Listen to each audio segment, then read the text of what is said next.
Welcome, everyone, to the Aging in Spirituality podcast. We're happy to have you back. Today, I'm going to talk about something that I have personally been struggling with lately, and that is really listening to the subtle messages that soul is sending you. And oftentimes we're too busy or we push it off because we think it doesn't mean anything. And so I'm going to just delve a little bit into why you should pay attention to those messages, because they may be real answers to things that you're struggling with.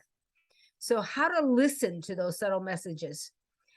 They're always coming from your inner self. When you think about it, when you're connected to your inner self and divine love, answers are probably always there. And when you're struggling, it's hard to know what's what. Like, how do I weed out what's going on in my ordinary mind and everything that's going on during the day?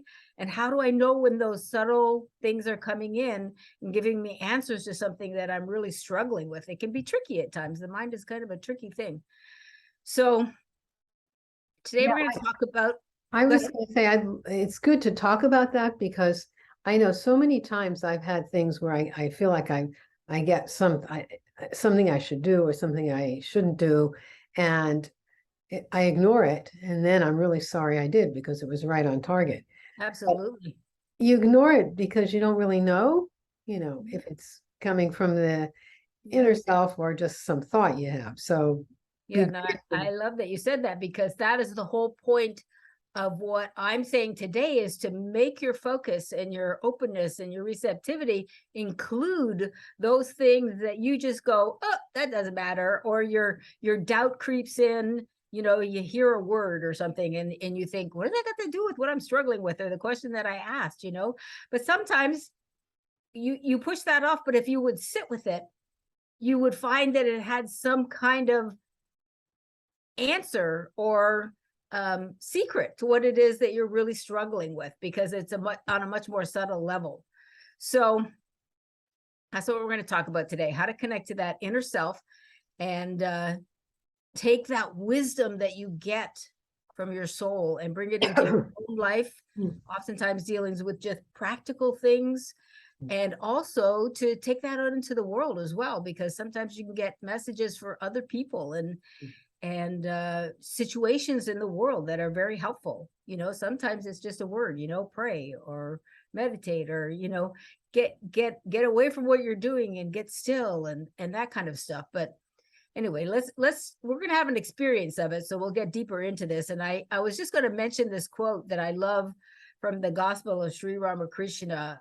Sri Ramakrishna actually says, yes, God has form and he is formless too. Further, he is beyond form and formlessness, so no one can limit him. So yeah, try to wrap your head around that.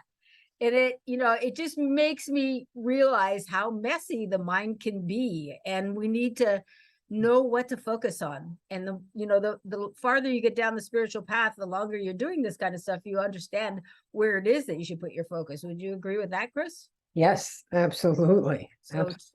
So true. So stay tuned today if you want to listen to us discuss how to pay attention to the information that we're receiving from our inner self in a way that gets us answers that we're going to find really helpful in our own life circumstances. So just to introduce what I'm thinking about, our nature really determines how we interpret information coming into us, right? Sometimes it takes us shifting in a very subtle way to be able to listen at a deep level. When we're naturally responding to messages that we receive from spirit, how do you see that in your mind? Are you comfortable talking to an image of God in your mind? Is it more important for you to have God in a form like Jesus, or some incarnation that's walked the planet? That gives you an indication of how your nature really works, and it'll help you to understand how you best connect in this particular exercise. So just kind of keep that in mind as we go here. It's really important to see what is best, what feels best and works best for you. So I was just going to tell you a little story. because stories are always good in these kinds of situations. I was recently experiencing trying to connect to my own soul regarding some circumstances that were kind of bugging me, and I didn't know how to respond to them. I just felt like I didn't have the right answer or the deep answer to the situation that was going on. I was looking for some guidance and feeling, really frustrated because the answers weren't coming to me. And patience is not my long suit, just in case you haven't figured that Yeah. out. I have to really work at being patient. So that's probably why I'm the one talking about this particular exercise, because it really applies to how I do stuff in my life.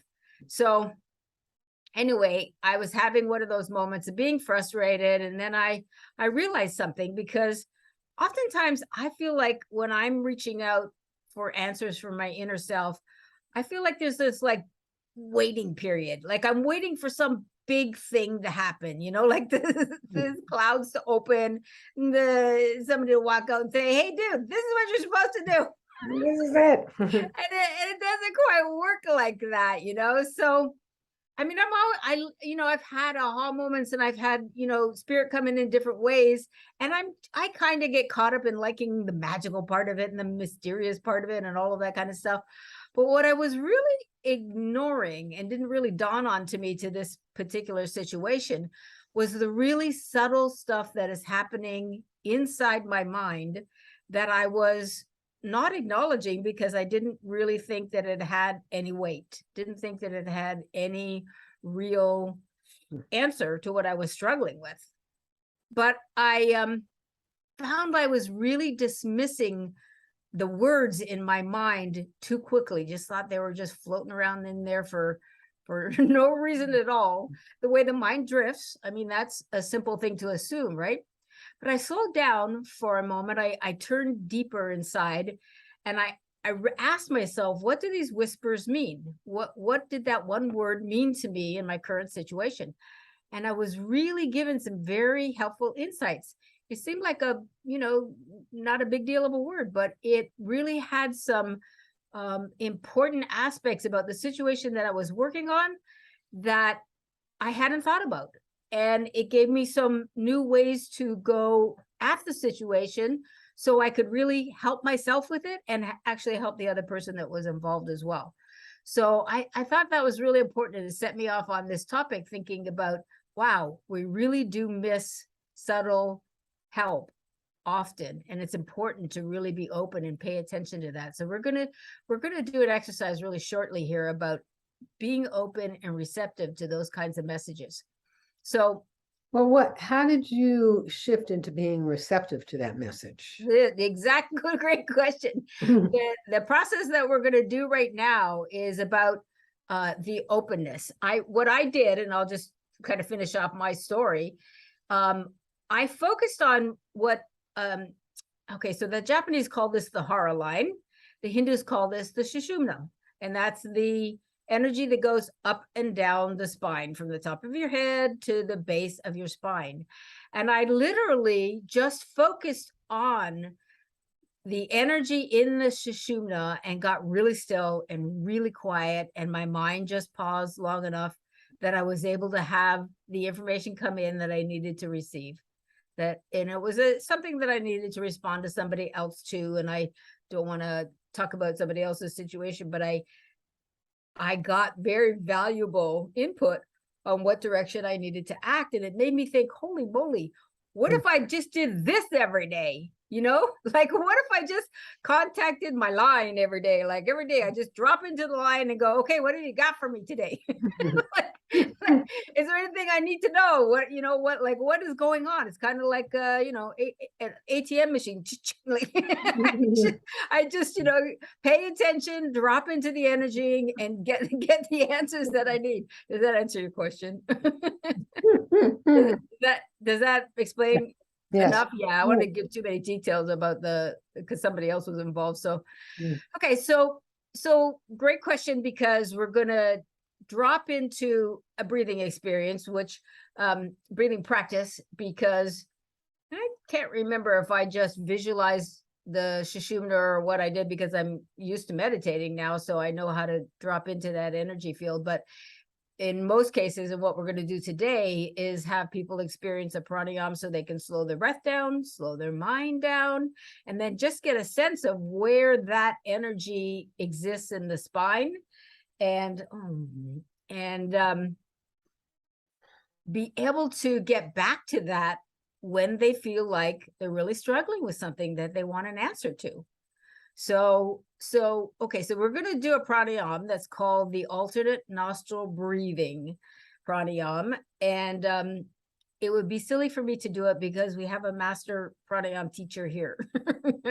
So she's going to do that for us, and I'm going to do it with you. And so when she's finished with the exercise and there's probably just a still moment, a quiet moment, then I'll come back in and follow up with a little exercise of what else you can do to really connect to that energy. But I'm going to now turn it over to Miss Chris, who's going to walk us through that breathing. So there are a lot of different variations of the alternate nostril breath. In Sanskrit, it's called Narashodan.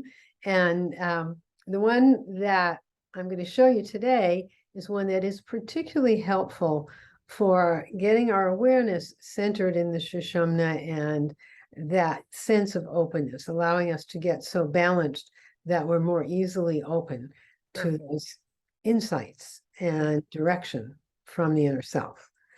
So the way we're going to do this, and I'm going to show you first, because if we do it together, I'll be holding my nose and it's going to be hard. So, okay. So I'm going to close the right nostril with my thumb, right hand. Inhale through the left. Now, there's different counts you can do this. The count we're going to do today is an even count. So I'm going to suggest today that you do a count of 5. You can increase that to 10 if you want at some point, but for today, we're going to do 5. So we're going to close the right nostril, inhale for 5 through the left. Then we're going to take the ring finger and the pinky, we're going to close the left, and we're going to exhale right for 5. Then we're going to inhale right for 5. And then we'll close the right and exhale left for 5. Now we're going to do a couple of those. And if you feel comfortable, then we're going to do it with a breath retention in it, which is the full alternate nostril breath. So first, when we're ready to do it, we'll do a couple of those. Then we're going to do this. We're going to close the right nostril, inhale left for 5, close both nostrils, retain our breath for 5, close the left, exhale right, then inhale right, same count, close both nostrils, retain, same count, close right, and exhale left. So I'll talk us through them. But I want us to do it without the breath retention first and make sure you're really comfortable with that. And if you are, then we'll do it with the breath retention. So let's do 2 of them without the breath retention and then 3 with it. Okay, great. That's a good amount. So Yeah. let's begin. I'm not going to close my nose off when I talk because it sounds really. I will. You can watch me. Yeah, there you go. So you close the right nostril, inhale for 5, and then close both nostrils. I'm sorry, no. And then inhale 5, then close the left nostril, exhale right for 5. Then inhale right for 5, close the right nostril, exhale left for 5. We're going to do that again, closing the right nostril, inhale left, same count. Then close the left nostril and exhale right. Now inhale right for 5. Close the right nostril and exhale left for 5. Now we're going to do it with the breath retention. So close the right nostril, inhale left for 5.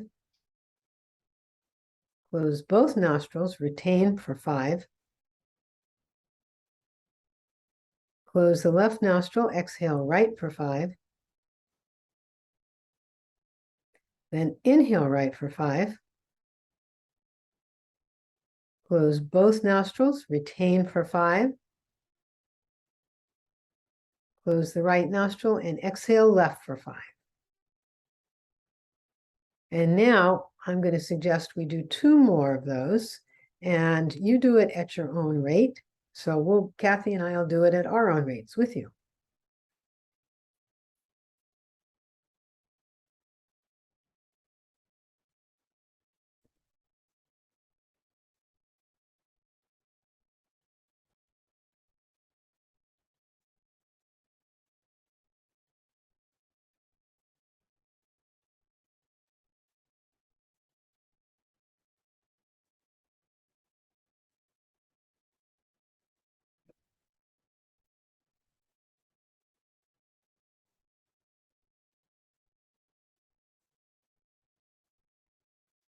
And just notice your mind for a moment.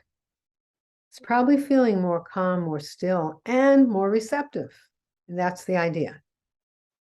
And you can do this, more than 3 or 4 times. You can do this, up to 10 times. I wouldn't do any more than that. You don't need to, and 3 or 4 times is probably enough. Thank you, thank you, thank you. My mind is definitely calm, so I'm going to have to speed it up a bit here and Speed it up to get back, right?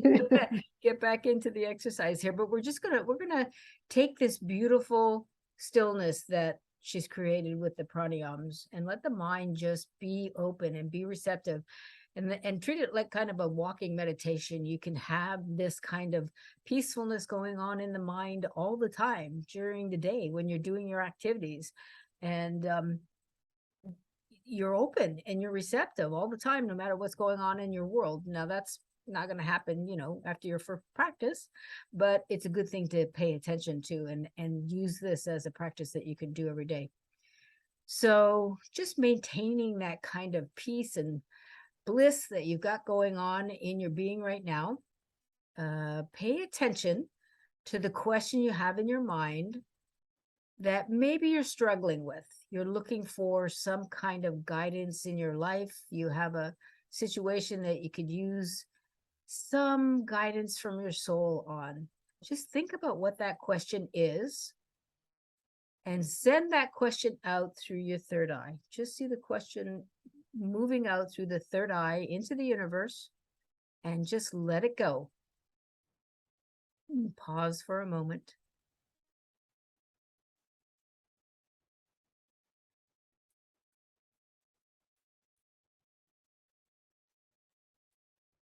And now switching your awareness to your heart area.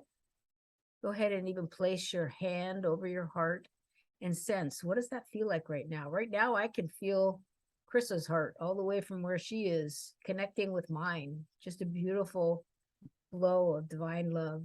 Just see how that feels, how blissful that is when you're open.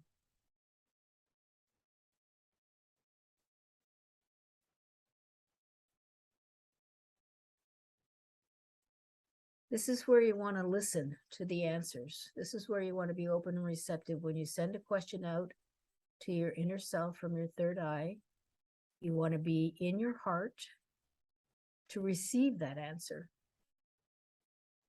It can come in a variety of ways. So just be really open. You might see a picture, you might hear something, you might get a word. It can come in many, many ways.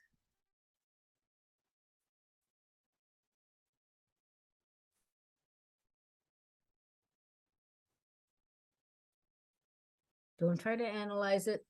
Just remember what comes. Maybe write it down so you don't forget.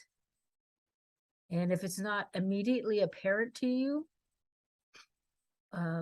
what it means, just wait. Be patient. It will become very clear what it means.